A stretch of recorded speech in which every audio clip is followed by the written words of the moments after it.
CMO मध्ये आलेल्या प्रत्येक फाईलची आवक जावक विभागात नोंद होणार। मुख्यमंत्री एकनाथ शिंदेंच्या बनावट स्वाक्षरीच्या प्रकरणानंतर निर्णय।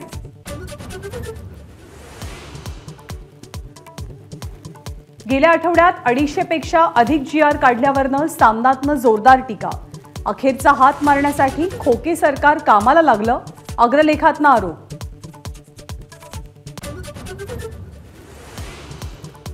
राहुल गांधींच्या भारत जोडो न्याय यात्रेला नंदुरबारमधनं सुरुवात। आज धुळे आणि मालेगावात यात्रा दाखल होणार, तर 17 मार्चला मुंबईतल्या शिवाजी पार्कमध्ये यात्रेचा समारोप।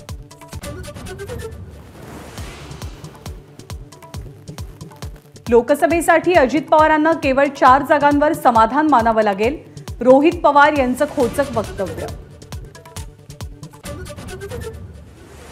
विजय शिवतारे आज पदाधिकारी आणि कार्यकर्त्यांची बैठक घेणार।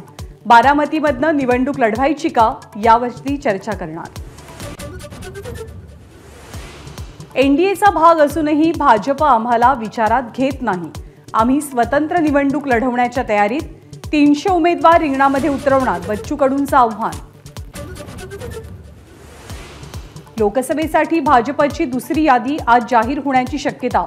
महाराष्ट्रात कुणाकुणाला तिकीट मिळणार याची उत्सुकता।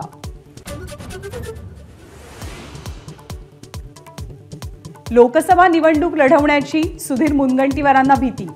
स्वतःचं वजन वापरा आणि मला भीतीतनं मुक्त करा, सुधीर मुनगंटीवारांची मुख्यमंत्र्यांकडे विनंती। आज राज्य मंत्रिमंडळाची आठवड्यातली दुसरी बैठक। आचारसंहिता नजरेसमोर ठेवून मोठे निर्णय होण्याची शक्यता।